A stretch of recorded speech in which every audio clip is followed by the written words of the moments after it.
Good morning friends. Prabhakar Singh knowledge अड्डा में एक बार फिर से आपका स्वागत है।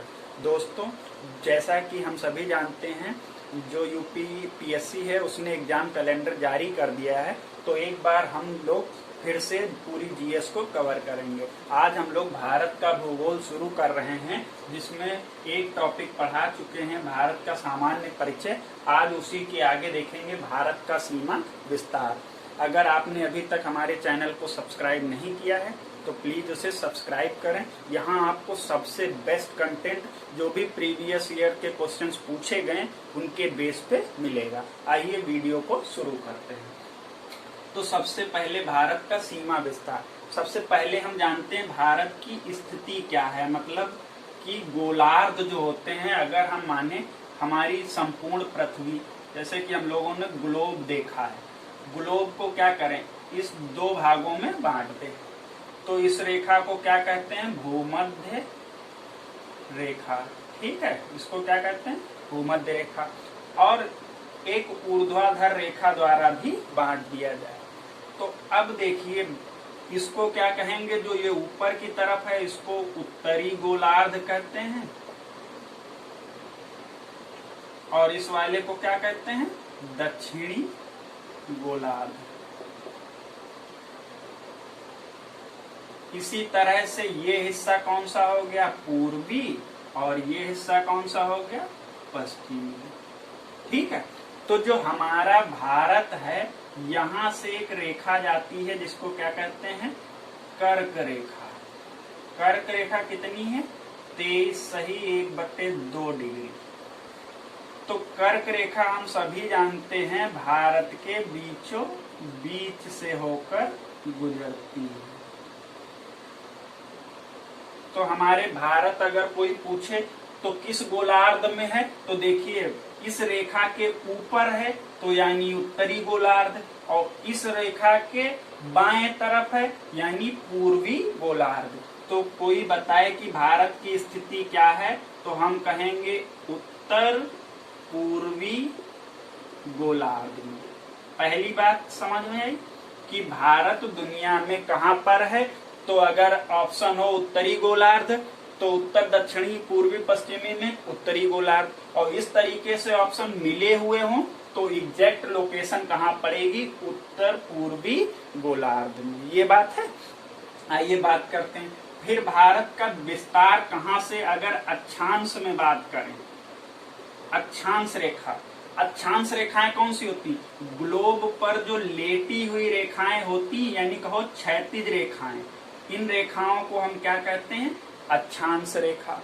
तो अक्षांश रेखा में भारत का विस्तार 8 डिग्री 4 मिनट उत्तरी अक्षांश से लेकर, यानी जो भारत ये पड़ता है ये कहाँ है, 8 डिग्री 4 मिनट पे। और भारत का जो ऊपरी सिरा है, जहाँ पे भारत की स्थिति समाप्त होती है, वो 37 डिग्री 6 मिनट उत्तरी अक्षांश। तो ये बात ध्यान रखेंगे क्या, कि भारत का जो विस्तार है वो कहाँ, 8 डिग्री 4 मिनट से शुरू होता है और 37 डिग्री 6 मिनट पर खत्म हो जाता है। ठीक है, इतना अक्षांश रेखाओं के बीच में भारत स्थित है। अब बात करें अगर हम देशांतर रेखाओं की, तो देशांतर रेखाएं कहाँ से होती हैं, जो खड़ी रेखाएं हैं इनको क्या कहते हैं, देशांतर रेखा। ठीक है, तो जो भारत की स्थिति है वो देखते हैं कहाँ पर है, तो ये कहाँ पे है, 68 डिग्री 97 मिनट से लेकर कहाँ, 97 डिग्री 25 मिनट पूर्वी देशांतर।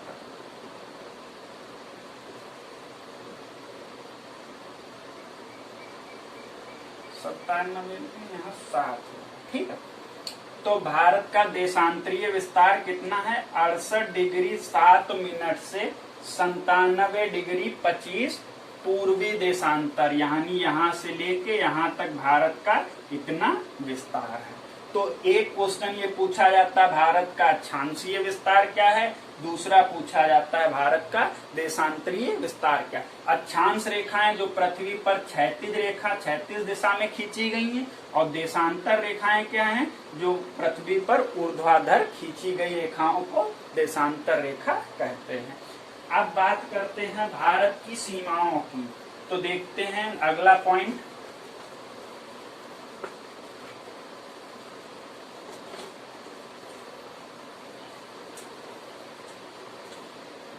आप बात करते हैं भारत की सीमाओं की। एक भारत का मैप ड्रॉ करते हैं।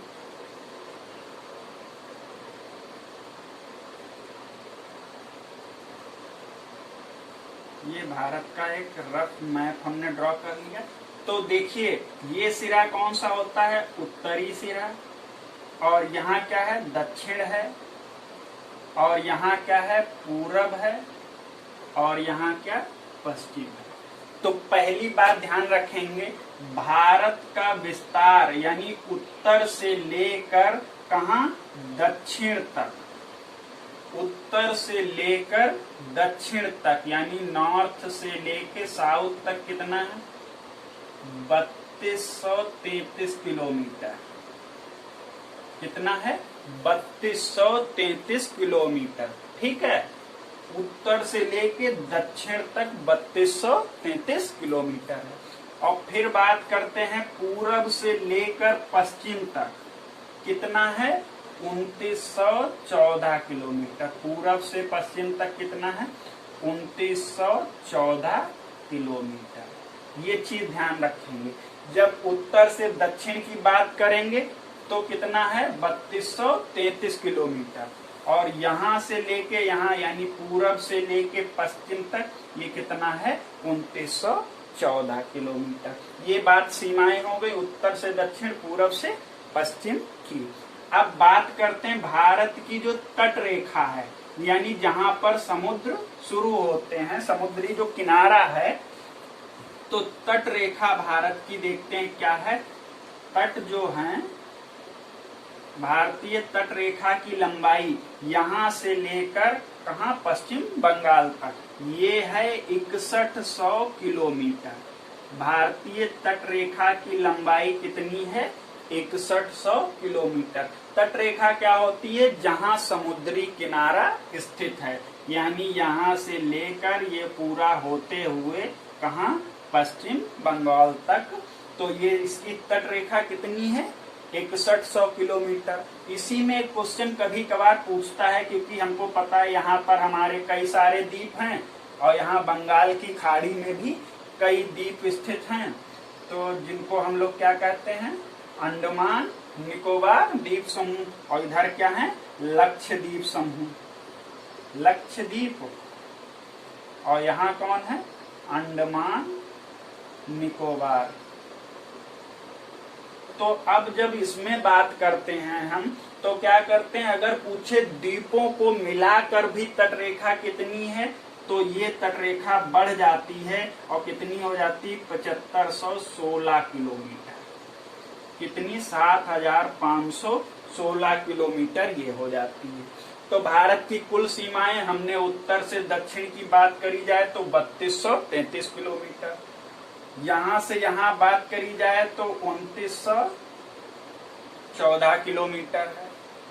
जब तटरेखा की बात करें तो ये है 6100 किलोमीटर, और जब भारत में तटरेखा द्वीपों को भी मिलाकर पूछी जाए तो वो है 7516 किलोमीटर। यही सीमाओं से प्रश्न बनते हैं कि भारत की सीमा कौन सी कहाँ पर है। ठीक है, आइए नेक्स्ट क्वेश्चन पढ़ते हैं। भारत के पड़ोसी देश देखते हैं इसको।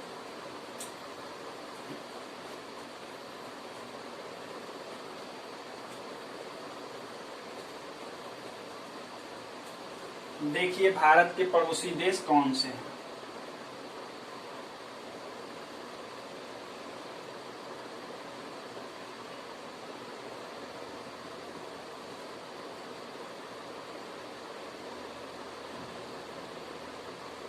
ये भारत का एक रफ डायग्राम। तो हम सभी जानते हैं भारत के पड़ोसी देश पाकिस्तान, ये कहाँ पड़ता है, भारत के उत्तर पश्चिम में। यहाँ पर अफगानिस्तान पड़ता है। वैसे कहते हैं कि अफगानिस्तान भारत से सीमा साझा करता है, लेकिन जो अफगानिस्तान भारत से सीमा साझा करता है वो कश्मीर में करता है, और वो कश्मीर वर्तमान में कहाँ है, POK जिसके नाम से जाना जाता है, पाक ऑक्यूपाइड कश्मीर, यानी पाक अधिकृत कश्मीर के अंडर में है। तो कुछ लोग मानते हैं कि सीमा बनाता भी है, कुछ नहीं भी। ठीक है, उसके बाद अब यहाँ जानते हैं यहाँ कौन सा, लद्दाख, और ये एरिया पड़ता है पूरा चीन का। यहाँ पर ये रीजन किसका है, नेपाल का। और ये देश कौन सा पड़ता है, भूटान। यहाँ पे चले आओ तो कौन पड़ता है, ये है हमारा बांग्लादेश। ठीक है, और ये वाला पड़ता है म्यांमार, और यहाँ कौन है, श्रीलंका। तो ये तो हो गए भारत के पड़ोसी देश। ठीक है, तो पड़ोसी देश कौन कौन से हैं, ये क्वेश्चन कम पूछा जाता है। ये ज्यादा पूछते हैं कि पड़ोसी देश जो हैं इनके साथ भारत के कौन कौन से राज्य सीमा बनाते हैं। वेरी इंपॉर्टेंट क्वेश्चन है। तो आइए एक एक करके हम पढ़ते हैं कि कौन किसके साथ सीमा बनाता है। तो सबसे पहले हम देखते हैं कि यहाँ पाकिस्तान को एक एक करके पढ़ते जाएंगे। पाकिस्तान के साथ वे कौन कौन से राज्य हैं जो पाकिस्तान के सीमा बनाते हैं। तो सबसे पहले हमने पढ़ा है यहाँ पर कौन सा देश है, राजस्थान। कौन है, राजस्थान। राजस्थान के ऊपर यहाँ कौन पड़ता है, पंजाब। जब भी पढ़ें आप इसको मैप के साथ पढ़ें, हमेशा के लिए याद रहेगा। एक यहाँ पड़ता है कौन, जम्मू एंड कश्मीर, ये हो गया। और ये एक राज्य पड़ता है कौन, गुजरात। तो ये 4 राज्य हैं भारत के। ये रहा हमारा गुजरात, और ये राजस्थान है, और ये पंजाब है, और ये जम्मू कश्मीर। ये 4 राज्य हैं जो पाकिस्तान के साथ सीमा साझा करते हैं। हमेशा पढ़ें मैप के साथ, एक गुजरात, दूसरा राजस्थान, फिर पंजाब, और चौथा जम्मू कश्मीर, जो कि किसके साथ, पाकिस्तान के साथ सीमा साझा करते हैं। दूसरा देश पढ़ते हैं कौन सा है, अफगानिस्तान। अफगानिस्तान, इसके साथ देखते हैं कौन कौन लोग सीमा बनाते हैं। तो हमने जैसा कि बताया, अगर मानते हैं आप तो कि ये कश्मीर में हिस्सा बनाता है, तो बस एक ही राज्य है, जम्मू और कश्मीर। यही एकमात्र राज्य है जिसका कुछ भाग अफगानिस्तान के साथ सीमा साझा करता है। अब अगला देखते हैं, चीन के साथ कौन कौन देश सीमाएं बनाते हैं। तो एक बार देखिए, चीन के साथ कौन कौन सीमा बनाते हैं। देखिए यहाँ पर अब पड़ता है कौन सा राज्य, लद्दाख। लद्दाख जो कि एक केंद्र शासित प्रदेश बन चुका है। तो अगर आप गिनती करें तो एक जम्मू और कश्मीर हो गया, दूसरा कौन है, लद्दाख हो गया, और उसके बाद यहाँ पड़ता है हिमाचल प्रदेश। कौन सा, हिमाचल प्रदेश। ठीक है, उसके बाद कौन है, यहाँ पर हिमाचल प्रदेश के बाद फिर यहाँ पर आता है सिक्किम। कौन सा, सिक्किम। ये राज्य हमारा पड़ता है सिक्किम, और ये राज्य है कौन सा, अरुणाचल, अरुणाचल प्रदेश। तो ये जो राज्य हैं ये किसके साथ शामिल हैं, चीन के साथ। ये जो राज्य थे वो किसके साथ थे, पाकिस्तान के साथ। और ये था हमारा अफगानिस्तान के साथ। अब बात आती है भूटान के साथ कौन कौन से देश सीमा बनाते हैं। तो देखिए भूटान को भी देखते हैं एक बार। नेक्स्ट है हमारा भूटान। तो भूटान को देखें, इसके साथ कौन कौन सीमा बनाता है। तो एक तो हो गया हमारा पश्चिम बंगाल।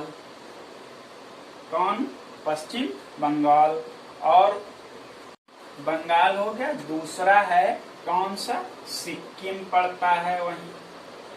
और उसके बाद तीसरा है अरुणाचल प्रदेश, अरुणाचल प्रदेश।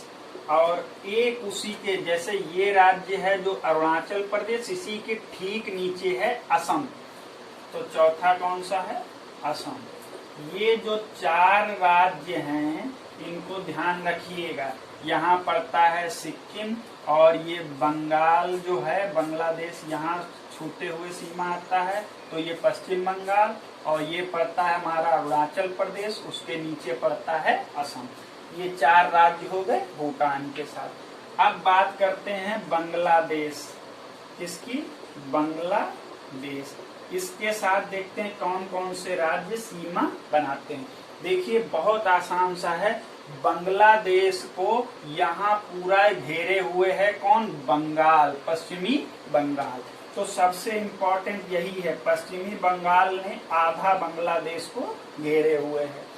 फिर आओ उसके नीचे तो पड़ता है असम, जहाँ से ब्रह्मपुत्र नदी आती है। ये जो रीजन पड़ता था ये बताए थे अभी असम का, ये पूरा बांग्लादेश में ऐसे करके आता है। फिर यहाँ एक राज्य पड़ता है जिसको मेघालय कहते हैं। मेघालय आपने सुना होगा किस लिए प्रसिद्ध है? यहाँ पर चेरापूंजी, ये मौसिन राम जगह है जहाँ पर सर्वाधिक वर्षा होती है। फिर यहीं एक राज्य पड़ता है जिसको क्या कहते हैं? त्रिपुरा। कौन? त्रिपुरा। ये जो राज्य हैं, और एक है मिजोरम, त्रिपुरा और मिजोरम। ये 5 राज्य क्या करते हैं? यहाँ पड़ता है लास्ट में मिजोरम। ये 5 राज्य बांग्लादेश के साथ सीमा साझा करते हैं। ठीक है। अब एक अंत में बचा था कौन? म्यांमार। तो चलिए इसको भी देख लेते हैं। कौन? म्यांमार। तो इसकी तो ट्रिक की कोई जरूरत ही नहीं। आपको अगर ये मैप में इस वाली लाइन पे जो राज्य हैं वो याद हैं तो आप बड़े आराम से कर सकते हैं। देखिए पहला कौन सा था? अरुणाचल। एक तो हो गया अरुणाचल प्रदेश। उसके नीचे है नागालैंड, ऐसे याद कर सकते हैं, नांगमणि। अरुण के पास नांगमणि। ये तो नांग से नागालैंड और मणि से मणिपुर। तो क्या अरुण के पास नागमणि है जिसे वो बहुत जोर से पकड़े हुए था। मिजोरम। अरुण अपनी नागमणि को बड़ी जोर से पकड़े हुए था। अरुणाचल प्रदेश, नागालैंड, मणिपुर और मिजोरम। तो दोस्तों ये थे 5। इनमें बहुत इंपॉर्टेंट क्वेश्चन पेपर में पूछा जाता है। 4 ऑप्शन दे देगा, कहेगा इनमें से कौन भारत के साथ या फिर किसी देश के साथ सीमा साझा नहीं करता। जैसे मान लिया यही दिया, पाकिस्तान के साथ कौन सीमा नहीं बनाता है, तो इनमें से 2-3 ऑप्शन रहेंगे, एक बाहर वाला रहेगा और यहीं से आपका क्वेश्चन बन जाएगा। ठीक है, आइए आगे बात करते हैं। नेक्स्ट क्वेश्चन देखते हैं।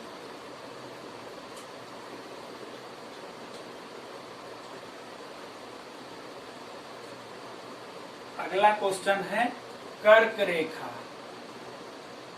कर्क रेखा।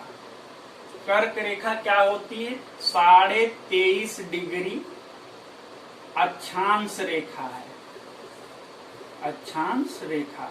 अक्षांश रेखाएं तो उत्तर में भी है, दक्षिण में भी है, तो ये कौन सी? उत्तरी अक्षांश है। ये बात ध्यान रखें। 23.5 डिग्री उत्तरी अक्षांश रेखा को क्या कहते हैं? कर्क रेखा। और ये भारत के लगभग मध्य से होकर गुजरती है। क्या करें? भारत के मध्य से होकर गुजरती है। मध्य से, ठीक है, गुजरती है। और यहाँ से देखिए बहुत सारे प्रश्न बनते हैं।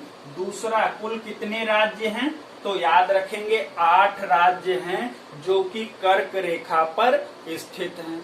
अब वो कौन कौन से राज्य हैं इनको देखिए। कुछ लोग कहते हैं पंडित झागू राम जो थे, पंडित झागू राम के कितने? 6 मित्र थे। अब बताओ, पंडित झागू राम कोई रहे होंगे, उनके कितने मित्र थे? 6। तो पा से क्या याद करेंगे, कौन सा, पश्चिम बंगाल, एक हो गया।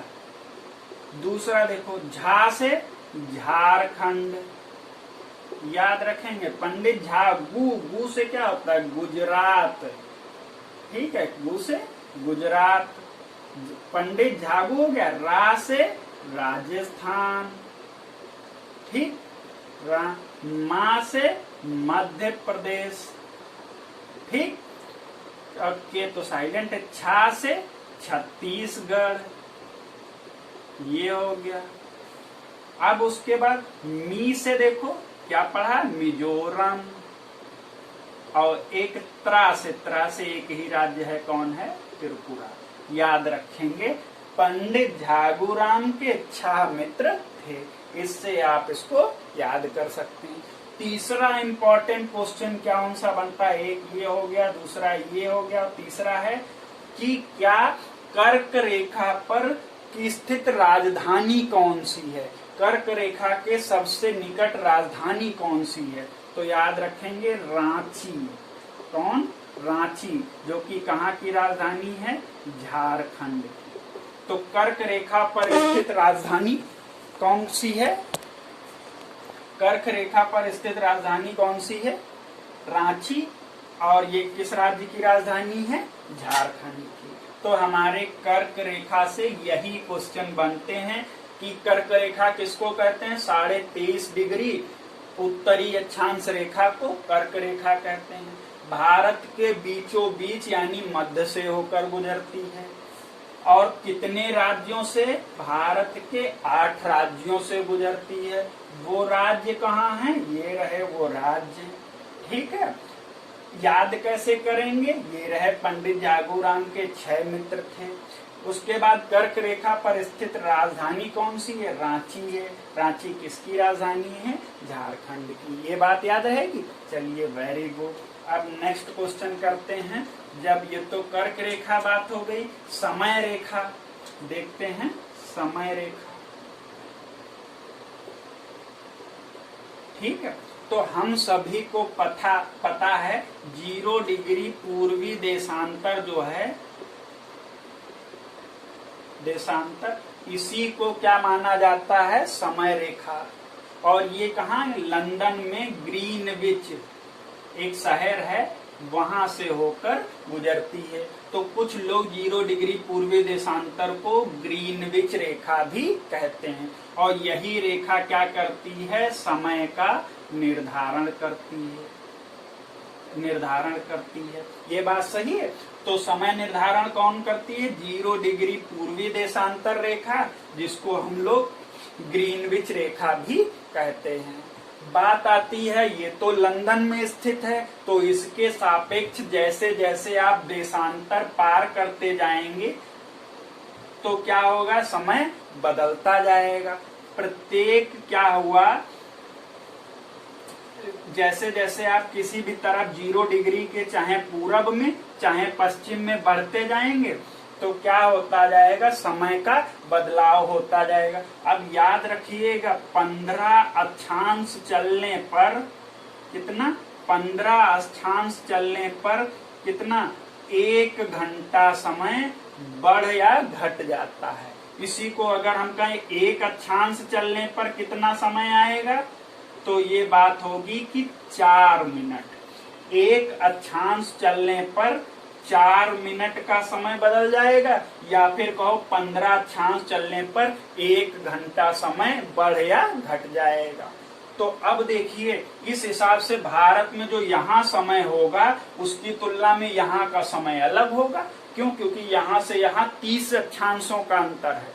तब तो समस्या हो गई, ये आदमी मिलने के लिए जाएगा, कहेगा भैया 2 बजे आना, तो इसकी घड़ी में तो 2 बजा होगा, तब तक यहाँ पता नहीं कितना बजा होगा। 30 डिग्री है, मतलब 2 घंटा ज्यादा हो चुका होगा। तो 2 घंटे का समय अंतर हो जाएगा, ये लोग तो कभी मिल ही नहीं पाएंगे।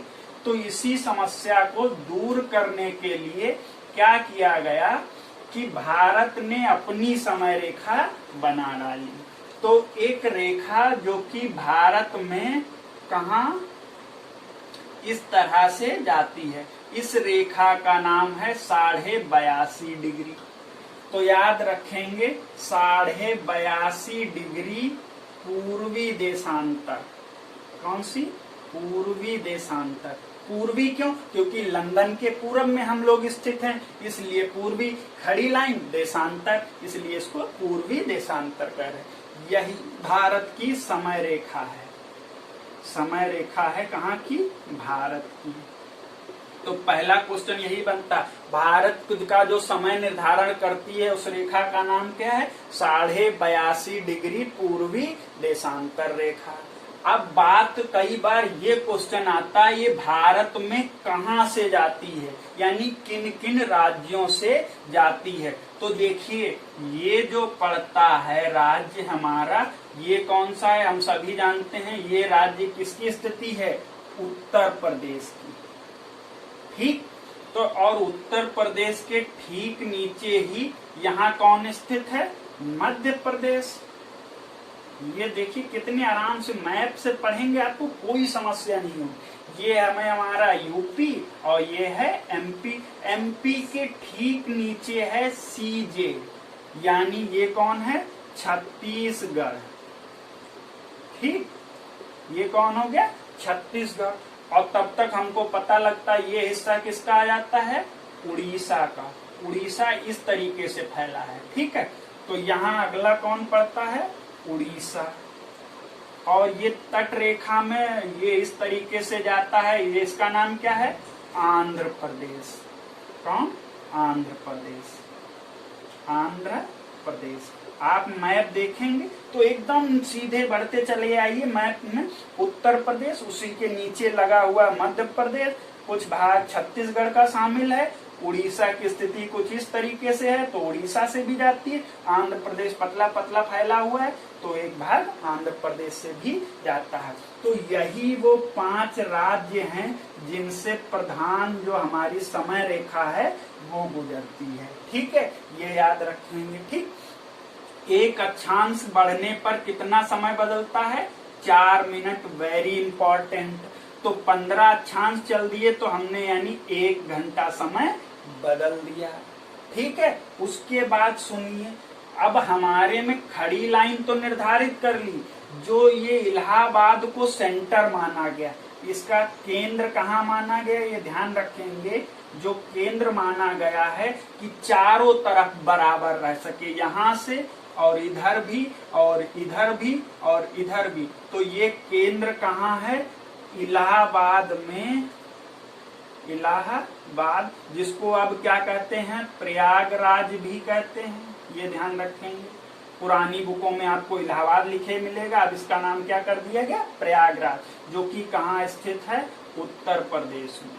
ठीक है, इलाहाबाद या प्रयागराज को इसका केंद्र बनाया गया। ये कहाँ स्थित है? उत्तर प्रदेश। और पूछे इलाहाबाद में भी कहाँ, तो एक शब्द याद रखेंगे, नैनी नामक जगह है। कहाँ? नैनी नामक जगह इलाहाबाद के अंदर है। इलाहाबाद कहाँ है? उत्तर प्रदेश के अंदर है, जिसको क्या केंद्र माना गया, जहां से पूरे भारत का समय निर्धारित किया गया है। ठीक है, आइए कुछ और क्वेश्चन करते हैं। नेक्स्ट क्वेश्चन है कि भारत की तट रेखा, देखते हैं तट रेखा।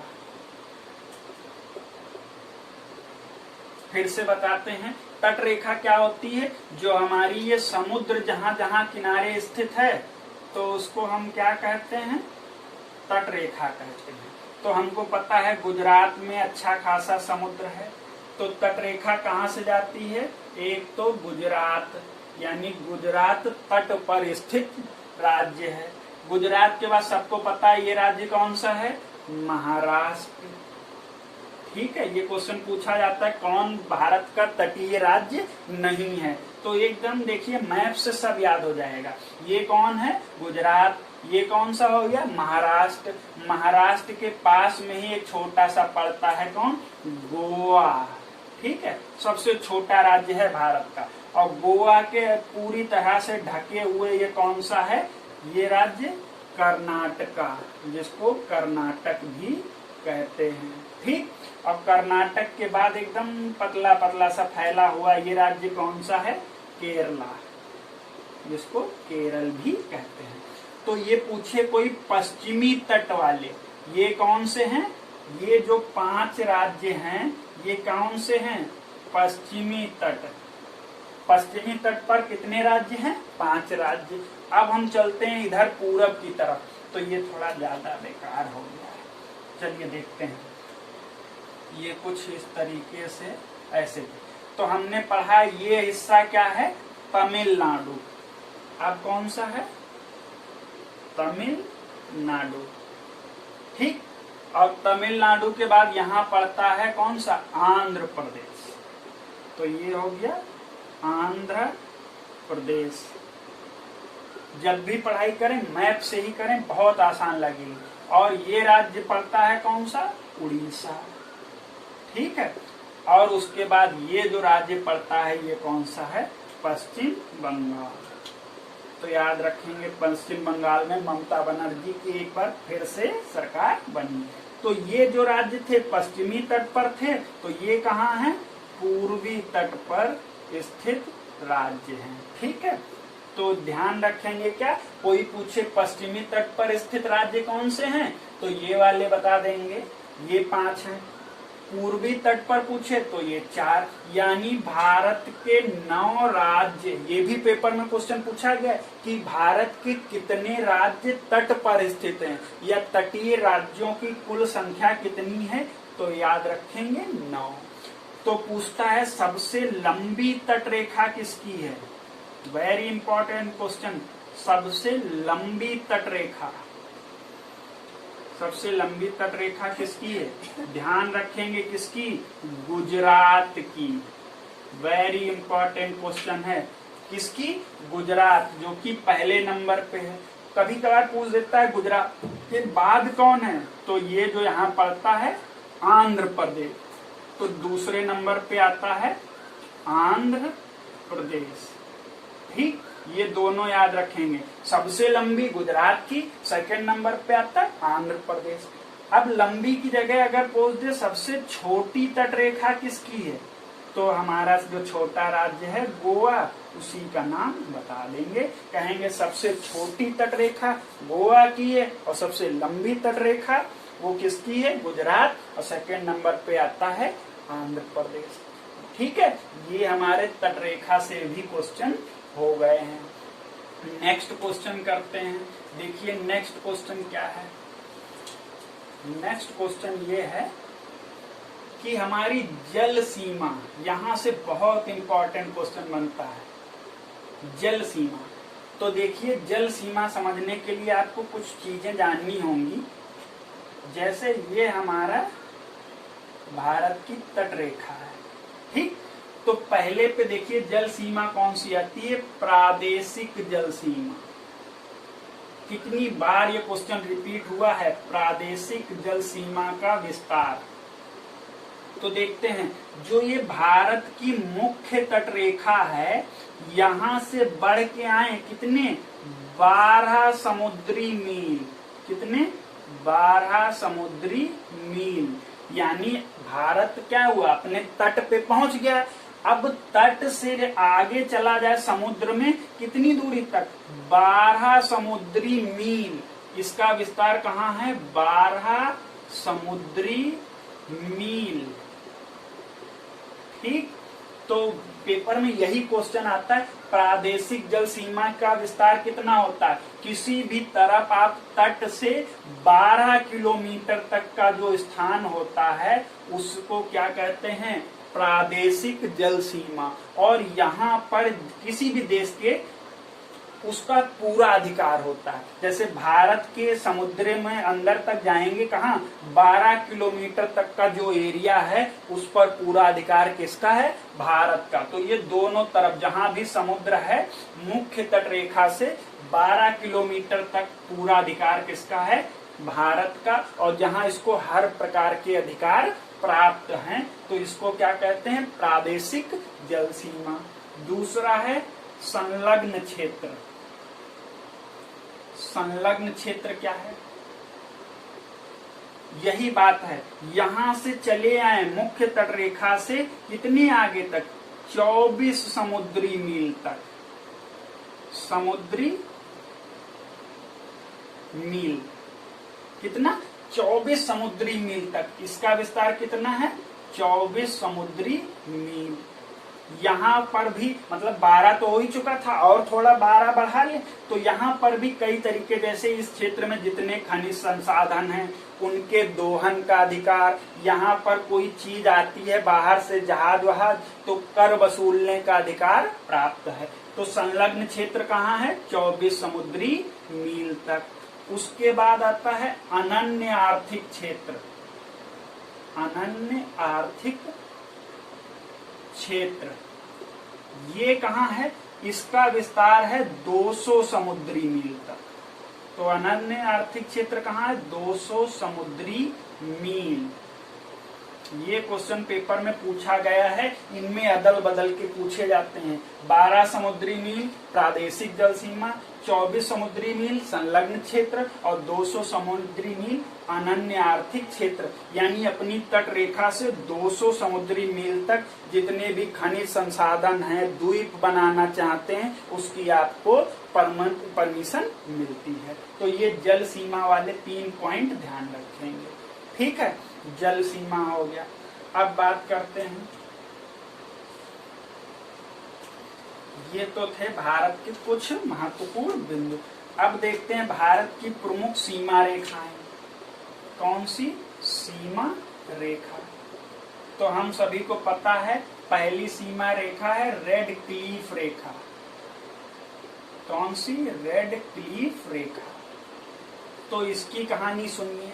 तो पहले हमारा भारत, जैसे आपने सुना होगा गुप्त काल में या मौर्य काल में, अशोक के टाइम में, पूरा अफगानिस्तान, पाकिस्तान, यहाँ ये सब मिला हुआ क्षेत्र होता था।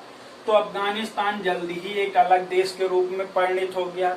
अब भारत जो था 1947 तक, उसके अंदर ये पाकिस्तान भी सम्मिलित होता है। परंतु 1947 में क्या हुआ? भारत और पाक का विभाजन हो गया। तो भारत और पाक के बीच ये जो सीमा निर्धारण किया गया, यहाँ पर इसी को क्या नाम दिया गया? रेड क्लीफ रेखा। क्या याद रखेंगे? भारत और साथ में पाकिस्तान। अब ये तो थी आधी बात, क्योंकि जिसको आज हम बांग्लादेश कहते हैं, 1947 में बांग्लादेश नहीं था। तो मतलब यहाँ पर जो हिस्सा था वो भी पाकिस्तान था, उसका नाम था पूर्वी पाकिस्तान। ठीक है, तो ये जो रेड क्लीफ रेखा है ये भी यहाँ पर भी स्थित थी। ध्यान रखेंगे, रेड क्लीफ रेखा पहले 2 जगहों पर थी। एक कहाँ? जो वर्तमान पाकिस्तान, एक कहाँ? जो वर्तमान बांग्लादेश है। ये पहले पूर्वी पाकिस्तान था। पर कोई बात नहीं, अगर अब आपको आंसर आता है रेड क्लीफ रेखा, तो आप क्या करेंगे? भारत और पाकिस्तान के बीच। ठीक है, याद रहेगा। चलो नेक्स्ट पढ़ते हैं ड्यूरंड रेखा। कौन सी है? ड्यूरंड रेखा। ये कब खींची गई? 1886 भी कई बुकों में लिखा मिलता है और कई में 1883। जो आपको ऑप्शन मिले वही टिक करेंगे। तो ये क्या था? जब पाकिस्तान नहीं था तो भारत तो यहाँ तक था और इधर कौन था? अफगानिस्तान। तो पहले ये रेखा कहाँ थी? भारत और अफगानिस्तान के बीच में। ठीक, लेकिन वर्तमान में अगर बात की जाए तो ये कहाँ है? पाकिस्तान और अफगानिस्तान के बीच में। ठीक, दोनों कंडीशन बता दी है। अब पहले आजादी से पहले ये भारत और अफगानिस्तान के बीच में हुआ करती थी। क्यों? क्योंकि पाकिस्तान था ही नहीं। आज वो पाकिस्तान बन गया तो ये यहाँ पे है, तो यहाँ अफगानिस्तान और यहाँ पाकिस्तान, तो इनके बीच में है कौन सी? ड्यूरंड रेखा। ठीक, एक तीसरी है मैकमोहन रेखा। मैकमोहन रेखा ये देखिए कहां पर है? जो भारत है इसके इधर पूरा कौन है? चीन पूरी तरह फैला हुआ। तो ये अरुणाचल प्रदेश में देखिए भारत और चीन की जो सीमा है, ये इस एरिया में, ये कौन सा है? ध्यान रखेंगे, क्वेश्चन बनता है अरुणाचल प्रदेश। यहाँ चीन और अरुणाचल प्रदेश कहाँ का राज्य है? भारत का। तो ये कब खींची गई? 1914 में। तो कहाँ कहाँ पर? भारत में, और यहाँ पर कौन है? चीन। तो पहली बात तो यही, मैकमोहन रेखा भारत और चीन के बीच स्थित है। पेपर में क्वेश्चन पूछता है भारत का कौन सा राज्य मैकमोहन रेखा पर स्थित है, तो इसका नाम होगा अरुणाचल प्रदेश। ठीक, ये था अरुणाचल प्रदेश यहाँ पड़ता है, वही चीन के साथ सीमा बनाता है। वो कौन सा है? भारत तो चीन मैकमोहन रेखा। ठीक है, आइए एक और आखिरी क्वेश्चन करते हैं जिसमें हम लोग कुछ जानेंगे, कुछ इंपॉर्टेंट पॉइंट्स। जैसे कि कुछ चैनल होते हैं, कौन कौन से? चैनल। चैनल क्या होते हैं? जलीय रास्ता होता है, उसी की बात करते हैं। तो भारत में कुछ चैनल हैं जो पेपर में पूछे जाते हैं। 8 degree channel, 9 degree channel, 10 degree channel, और एक है ग्रेट चैनल। ठीक, देखिए बहुत आसानी से याद हो जाएंगे। 8 mm, 9 मील। 8 mm का मतलब क्या है? पहला मालदीव और दूसरा मिनिकॉय। मालदीव और मिनिकॉय ये दोनों कहाँ हैं? कोई पूछे कहाँ, तो कहना अरब सागर में है। कहाँ है? अरब सागर में। इनको अच्छे से पढ़ेंगे जिस दिन हम लोग द्वीप वाला चैप्टर पढ़ेंगे। मालदीव और मिनिकॉय यहाँ पढ़ते हैं, ये है अरब सागर। तो 8 डिग्री चैनल mm से याद रखेंगे, मालदीव और मिनिकॉय। दूसरा है मील, तो यानी मिनिकॉय, और ला से है लक्षद्वीप। लक्षद्वीप, तो ये हो गया मील। और ये क्या होता है? 10 डिग्री चैनल, वेरी इंपॉर्टेंट है, ये ध्यान रखेंगे, इसको याद करना होगा। ये है लघु अंडमान, अंडमान और कार निकोबार के बीच में। किसके? लघु अंडमान, कार निकोबार। जब ये चैप्टर पढ़ेंगे तो आपको जरा सा भी याद नहीं करना होगा। ये है हमारा अंडमान निकोबार द्वीप समूह, ये इधर कई छोटे छोटे द्वीप फैले हुए हैं। ठीक है, तो ये हो गया। और ये कौन सा? Great channel. तो ये देखिए इसके नीचे दूर इंडोनेशिया पड़ता है, तो हम कहेंगे ग्रेट निकोबार, निकोबार और इंडोनेशिया द्वीप समूह, जिसका एक इंडोनेशिया, इसमें सुमात्रा द्वीप पड़ता है, तो वो याद रखेंगे। ये तो हो गए भारत के चैनल 8, 9, 10, 11, ये आपको ध्यान रखना है। ठीक है, अब एक चीज आती है बहुत इंपॉर्टेंट है, इनके बाद नेक्स्ट पॉइंट है, और इसी के साथ हमारा ये वीडियो भी खत्म हो जाएगा। तो देखते हैं, जैसे भारत के 4 महत्वपूर्ण बिंदु, अंतिम बिंदु जिसको कह सकते हैं, जहां पर भारत की सीमाएं समाप्त हो जाती हैं। क्या है? अंतिम बिंदु। तो देखिए, पूछे भारत का सबसे उत्तरी बिंदु, भारत का सबसे दक्षिणी, ये उत्तर में है, ये कहाँ है? दक्षिण में है, और ये कहाँ है? पूरब में है, और ये कहाँ है? पश्चिम में। ठीक, तो पूछे सबसे दक्षिणी बिंदु, कहेंगे इंदिरा पॉइंट। ठीक, पूछे उत्तर में इंदिरा कॉल। ठीक, पूछे यहां कहेंगे किबिथु। कौन सा है पूरब में? किबिथु।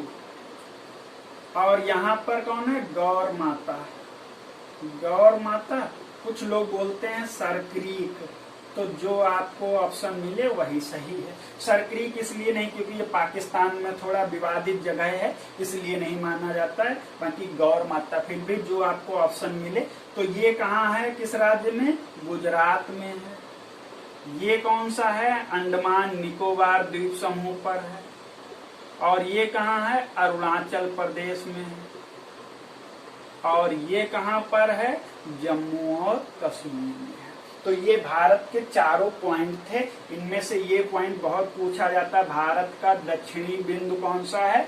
इंदिरा पॉइंट। और ये चीज याद रखिएगा, इंदिरा पॉइंट भूमध्य रेखा से 876 किलोमीटर की दूरी पर है। ये पेपर में पूछा गया। ये हमारी भूमध्य रेखा और ये इंदिरा पॉइंट, इनके बीच की दूरी कितनी है? 876 किलोमीटर। पूछे मुख्य भूमि जो जहाँ पे भारत का ये नक्शे में दिखाई जाती है ये जगह, यहाँ पर अंतिम बिंदु कौन है? तो हम याद रखेंगे कन्याकुमारी, जो कि तमिलनाडु की राजधानी भी। तो दोस्तों, अगर आपको ये वीडियो हमारा पसंद आया तो हमारे चैनल को सब्सक्राइब करें। मिलते हैं एक नए पार्ट में, और तब तक के लिए धन्यवाद।